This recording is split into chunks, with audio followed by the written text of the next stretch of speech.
the day that your kids are exposed to the horror that is the internet? How do you not let this fear keep you up all hours of the night?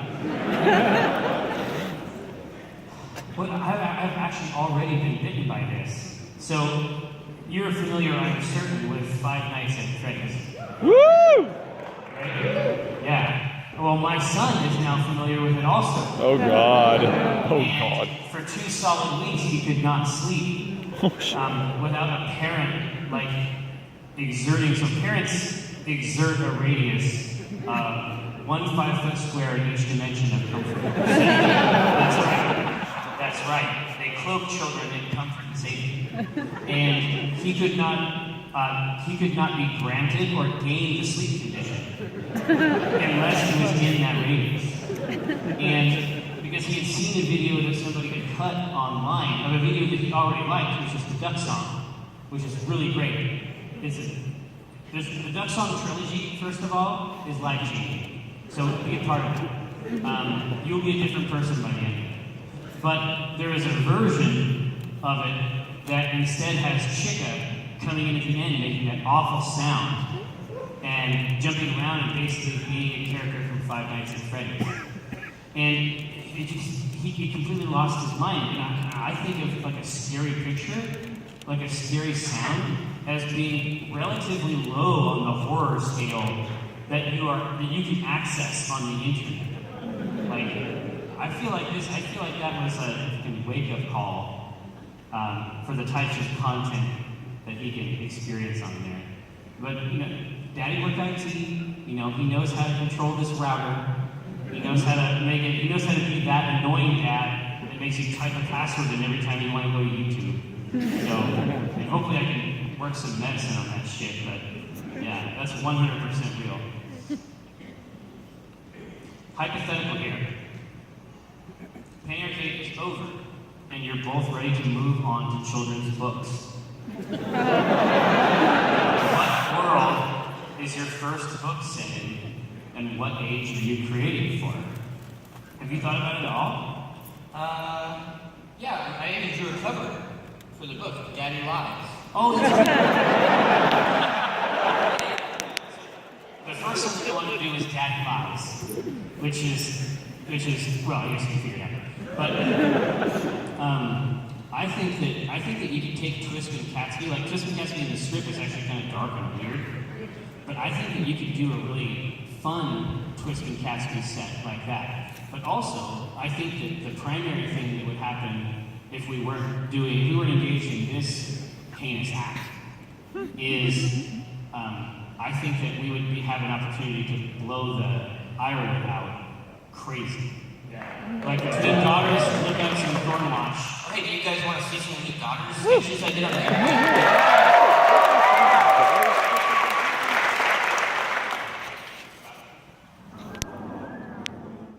Yes, I did two different sketches on the plane that I thought were good. But did you try to do Hannah Older? I did have a Hannah Older. I posted it on the site. Oh, okay. I didn't know if you'd run another one on the plane. Oh, different flowers. Yeah. I think these would be pine cones in the middle. I think that would be. Well, yeah, it's a clown, right? Yeah. That's fly. But anyway, I think between Lookouts and Daughters especially, I think that I could work for the rest of my life and not get bored for a second.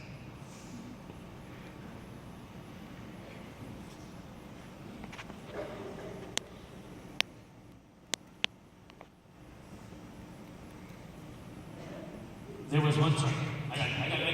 There was once a time, Friday, January 4th, 2008, a very specific time then, I guess, the Not That We Mind comic to be exact, when a company's attempt to buy review space and sway you with provided trinkets was met by ridicule. Recently, we've been getting regular updates about what you think about whatever products companies send you, and their headphones and computers show up in the next few comics after the review post goes up. What has changed? And I'm going to attend what has changed, Michael. I'm going to alter the question slightly. Yeah. What has changed, Michael? I really like hitty stuff. Is it Dragon Seekers? It's Dragon Seekers. I like getting free things.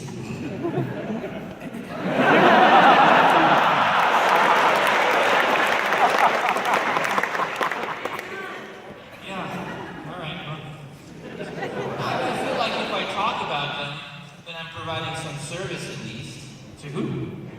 To readers who might find, like, you know what? A guy brought a Razer laptop to have signed at the signing. That And is he's like, true. you know what? I bought this because I saw that you liked yours.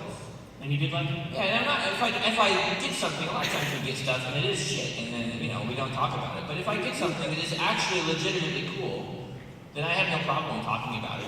Yeah, that's true. And you let people know too. Yeah. You let know where it comes from. Do you catch yourself having any get off my lawn moments with your children? Does your wife call you out on it? This is from Brian in Rochester, New York. Yeah, exactly, but it's like my cider lawn. Because like, essentially like the part of the house that I have to cordon off from him is like my computer. So I have to constantly, in the same way that the other generation might have like waved a shillelagh at young people, like I have to come in and say, you listen, and it's, I have no excuse for saying, son, I need to put gravity into position. There is zero force. There is zero force behind these proclamations. It's just pure selfishness. But maybe the lawn thing was too. Like maybe the groomed lawn was important. Kids weren't going to hurt that lawn. Yeah, It's the old person's thing. it's just you know. Have you had to regulate? Yeah, sometimes it's always the same thing. It's like, Daddy really needs to play Destiny right now. I need to tell him. Sir is here this week. He's selling ice cream. So no more cartoons. It's Thursday. You know, it's hard to understand. Contrary to popular opinion, what things are actually smaller in Texas? Nothing. I haven't seen anything smaller. I got a burrito that I barely eat a quarter of. Cheese at a restaurant? I had to rear up. I left it here. You've been defeated by it? Yeah, it has not been my experience that anything has been scaled down.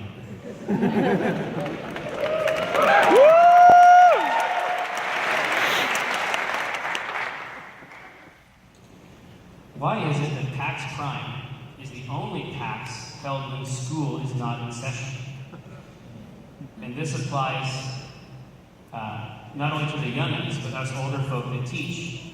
Given that PAX Prime sells out during the day, again, some of us have jobs where we can't watch this video. This means that we cannot attend. Robert, I've heard that complaint before. Yeah, I mean, Robert has a very extensive theory about PAX ticket sales. But what it essentially boils down to is no matter what system we use, and everybody who doesn't get a ticket has their own system that they think would be better. No matter what system we use, there will be A percentage. It's a mathematical thing. thousands of people who don't get a ticket who are upset. It doesn't matter what we do. And I guess that's cool with him. He just figured that this is the best way to do it. Yeah. As far as that time, I think that what happens when you do a convention that sort of occurs on this scale, when you can get the building reliably is really important. I mean, it's basically it's like when you try to get a venue for your wedding or something, right? It's like you have to have the whole thing set up so far in advance, and that's what happens with PAX Prime. There's a lot of conventions that take place in that venue, and that's the time that we can get it reliably that people can count on. So it's a pain in the ass, and I apologize, but you know I have substantial beef with our finite universe also.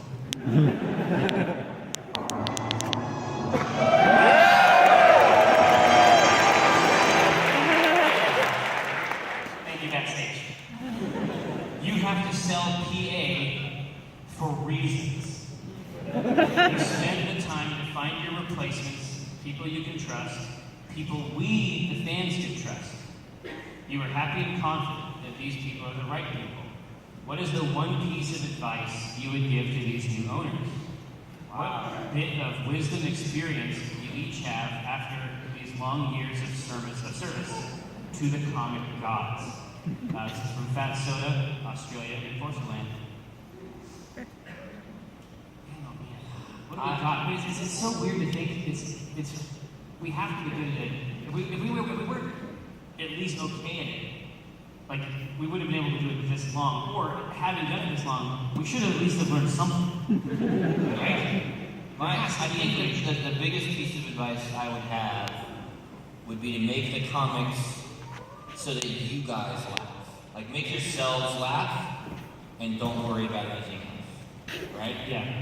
Yeah. You can't worry about, oh, people are going to think this is funny. What if they don't like this joke? Like, 2 days go later, insane. let's say that catastrophe does strike, and someone does not like your JK. Right? And 2 days later, you have another opportunity, you know. And if you give them something good, they'll forgive you, right? Yeah. Or they'll endure your flights of fancy, like when you do long, crazy fan fiction stuff. What's funny is there's It's always a relationship. It's asymmetrical, but it is an actual relationship that has to be maintained. with every strip. You become more and more my servant. There's always somebody who looks at the strip and says, "Oh, geez, finally one that makes me laugh," right? But it's every that's a strip for somebody. Every strip is that strip for someone. They haven't laughed in 2 weeks, and then we make a strip like, Jesus, thank you, finally. Right, but then that same strip is also the strip that kicks off 2 weeks of crap for someone else. Jesus, now they suck. I heard Dave's not even drawing. Yeah. But yeah, I would say that the main thing that's important. The schedule is important. This clock isn't moving. No, there's nothing moving about that clock. That's okay. Well, it's not okay. No, I don't think so. Now it's going up, Brad. Time is reversing. I just wanted to give everybody a heads up. Enjoy it. Start that novel. The main thing also is that when you have an opportunity to meet the people that make your life possible, you are obligated to treat them well. They make your ridiculous, borderline offensive life possible. Oh, it's not borderline. And you have to give them props.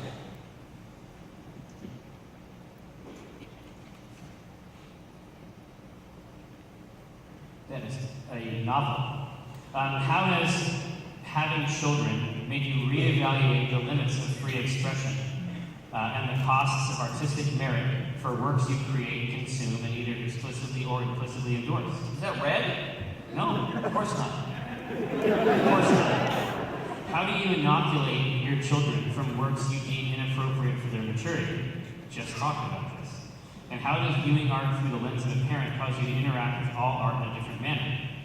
I ask as a former diehard free expression / angry white youth who still believes the onus should be on parents and communities, but after interacting more with young people and getting more empathetic to the difficulties some people have in dealing with difficult subjects, is conflicted in his understanding of the subject. Good Lord. I mean, obviously, like my son is here, but we don't speak like this at home. You know what I'm saying? Like, no, this is something we do for the internet. This is not material. It's something that we commit to a performance space. Right. Like a stage or a movie. This is the art that we make, and it's not appropriate for kids. And so we are not these people when we are with our kids. Right. I think there's the idea that it is possible to have work that doesn't appeal to or is appropriate for all audiences. And children, we cannot gauge everything by what is appropriate for children. Yeah, I agree. Every restaurant cannot be McDonald's. It can't just be chicken nuggets, good as they are, right? Or dino chicken, or pizza rolls. I think that it is the job of parents to pay attention to what their kids are absorbing. It is the job of parents to curate the world, Yeah. right? I don't think it's the job of artists to try to create things that will be acceptable to the largest audience. No.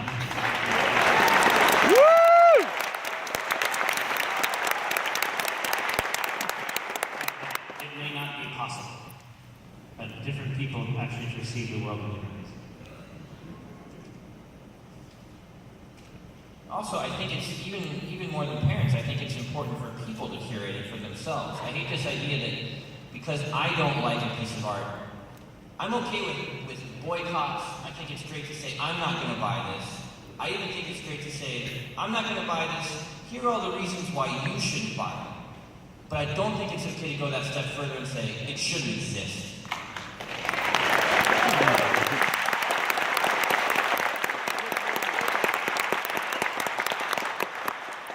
I can't provide the counterpoint to that. That's what I think also. I noticed that you haven't been to E3 in a long time. Why not? Is it not that helpful to your job anymore? A big part of it is that getting that time, and it was a pretty substantial amount of time during the week. Getting that time away from your family started to feel wrong to a certain extent. Especially as we travel more and more for PAX. Now that we're committed to the PAX shows, going to E3, which is so early, it's so far ahead of the holiday season, that a lot of times the things that you're seeing, a lot of times the things that you would see at E3 don't resemble the products that they become. And it's weird, it's almost like a magic show. It's almost like a Vegas-style magic extravaganza. Because there's so much money riding on that stuff, right? Oh, yeah. There's so much money riding on that stuff. And a lot of times, there's no way to vet any of it. There's no way to vet any of it, right? Yeah, I mean, we've seen demos at E3 that are just smoking mirrors. You know, and you can tell. Oh, where people pretend to move joysticks. Yeah. It's not a great place to actually go and see games and play games. Do you remember where we had that? Was it a Star Wars game? What's that? How did you know?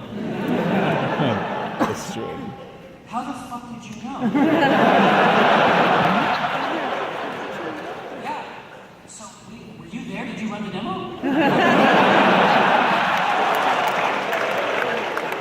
No, for real. You were what? Oh, thank you so much. All right. So, we had seen, and I ended up thinking that aside from some weird stuff, I thought that The Force Unleashed had some really cool stuff in it, and I thought that it moved the fiction in a really cool way. I thought it was a cool way to interpret the start of the Rebel Alliance.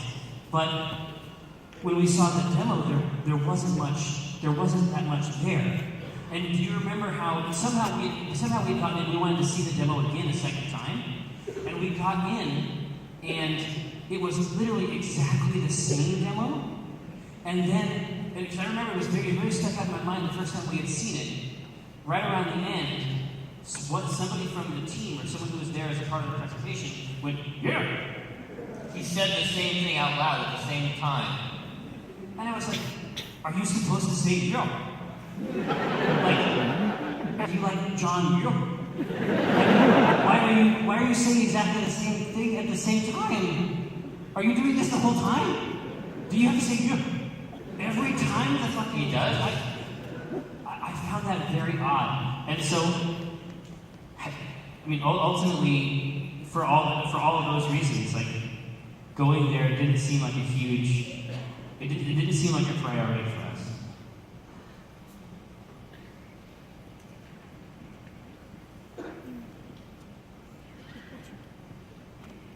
Do you think NASA created thunderstorms so they could hide the sound of space battles.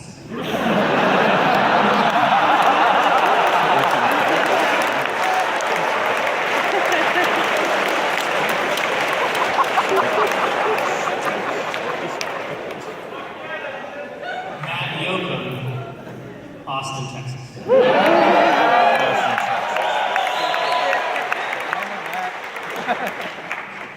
Having been to NASA, I wouldn't put it past them. They made a machine. It's this crawler that carries spacecraft to the launch pad, and it takes a gallon of fuel to travel 1 foot. These guys, they think big. They think big, and they think weird. Did you find his frank discussions of what would be required for Martian? Oh yeah. Like we talked to some NASA dudes who were legit talking to us, not like a PR person would, but like, here's what we would actually have to do to go to Mars. It's weird. The stuff they would need to put on that spaceship is not okay. It's legal in some states.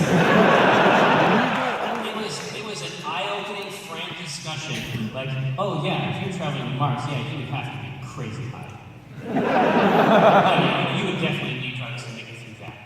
And it's just like, oh, okay, we're just talking about that straight up. Well, do you have any strains you've been working on? Just if you need third-party assessment. I know 2 guys. Not us. Different people. Mike and Jerry. Yeah. This is some fan-fiction shit. Mike and Jerry, you have hugged attendees before. Oh. But I think I speak for everyone when I simply want to see you two hug. What? A real hug. Count to 5. Nora, Austin, Texas.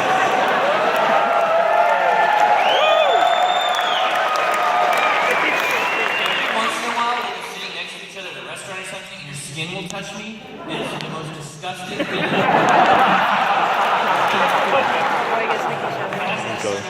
has that like slightly moist, sort of grub-like quality. We don't touch each other, and we will never touch each other. I'm not gonna hug you. I'm ready. You say I would. We need to work this out.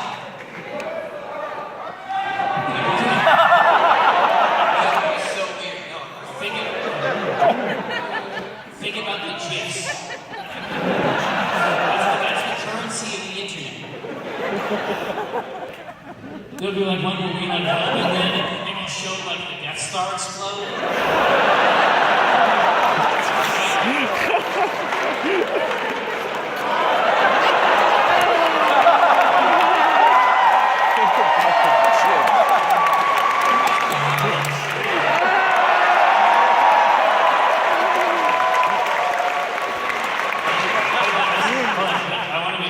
Nora, are you here? Maybe not. Right here. Right here. Hold on. I can sell this. Count to 5. I just want to make sure that Nora is getting what she wants. She wants to hug and count to 5. I know it's going to. Listen, you have to take one for the team, so to speak.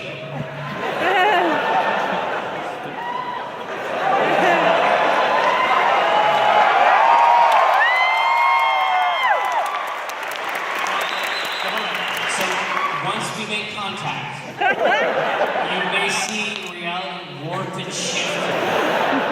No, so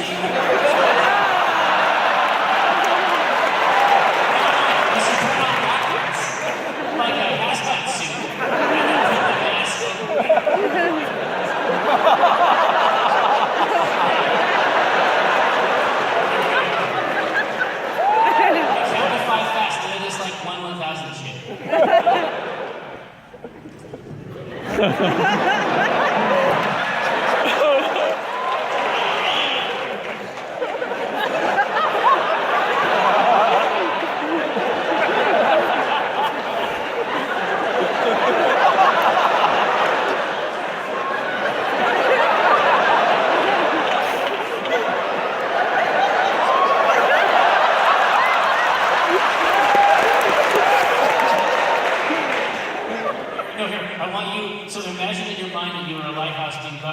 storm.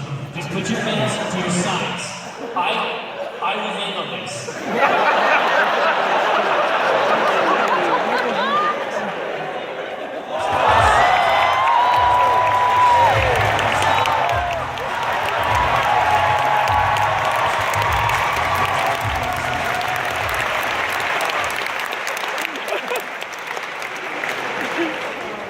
Never speaking. Thank God it's not being streamed. Karen, this smells good.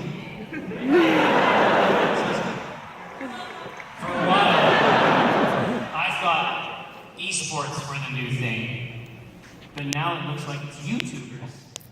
What's your opinion on all this? Oh my God, Let me read the question again. You can tell the whole story. What's your opinion on all this? Am I getting too old for all of this? Yes. It seems that the new rage for kids these days also true. Adam Graham, Dallas, Texas. So yesterday we had an autograph signing in the queue room, and it was for 2 hours.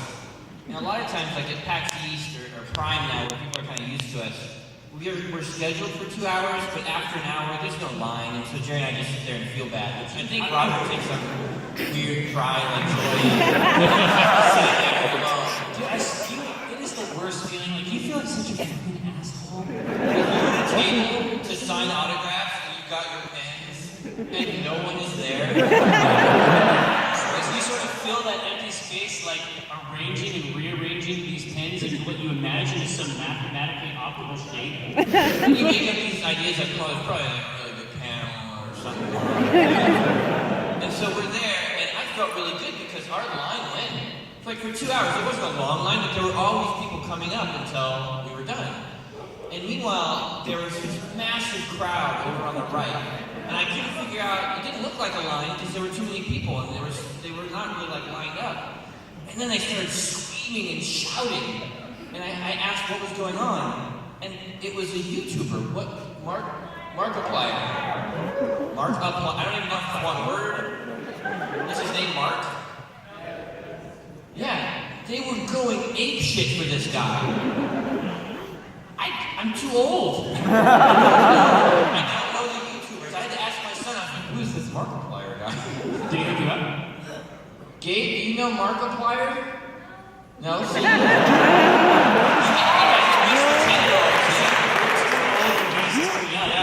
But man, if you are 11 to 30, woo! Yeah. Markiplier City. But no, I think it is probably healthy. I think it is healthy to have that experience. Say, oh, all right, yeah, it is over. You know what? It was a good run.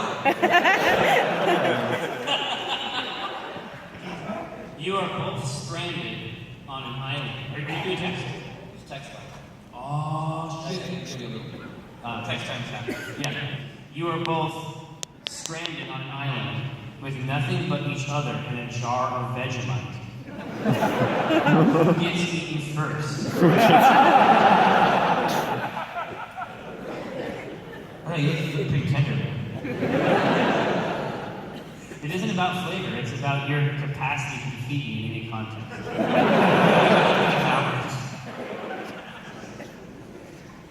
Let's start with your head. You know what I mean? This seems like the polite thing. Do you think Robert has gotten any better at picking red envelope questions versus white envelope questions? No. Absolutely not. Absolutely not. 100% communicate from the failure zone.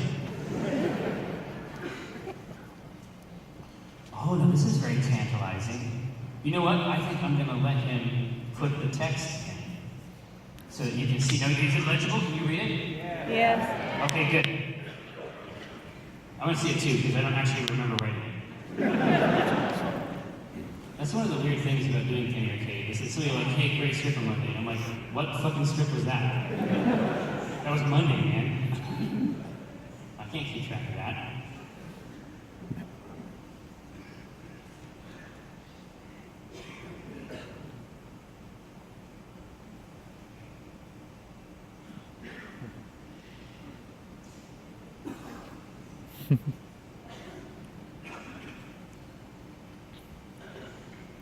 cats are real though. You don't know until you get here that it's like they're really wearing them. I don't even know what would happen if you tried to wear a cowboy hat where I'm from. I don't even know. I don't know what the result would be.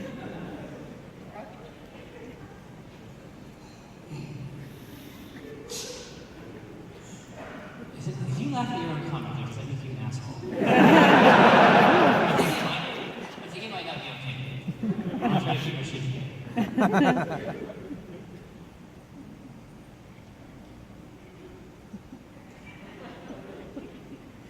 Oh, we know where this is going.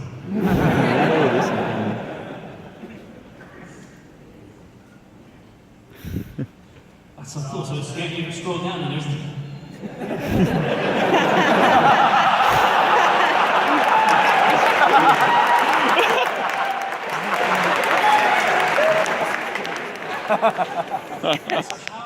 How auspicious is it that the punchline just happened to be below the fold?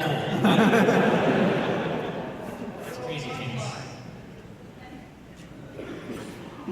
Mike, we're really ladies and gentlemen.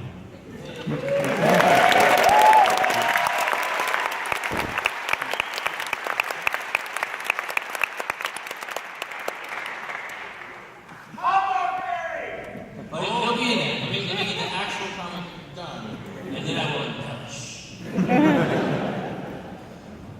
Is it better to burn out or fade away? Matthew will know. Texas. We're burning out. Would we know? I mean, would we be able to perceive the difference? I mean, what is it when you're at your own convention and you see a line 3 times the size of people who are apparently screaming like they're part of some doomsday cult? Wait, are you saying now is the time to burn out? No, I'm saying that you've already faded away.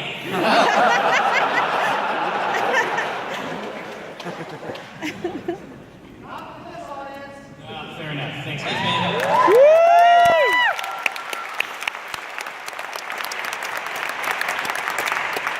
Yeah, this is actually Drink more with Abby. So, what was your favorite script you made this year? Least favorite? See, I don't remember Monday's comment. No. We're not the right people to answer that. At this moment, I do not remember a single script. I know that we make comics for a living. But I can't think of a single comic. You know what? I thought that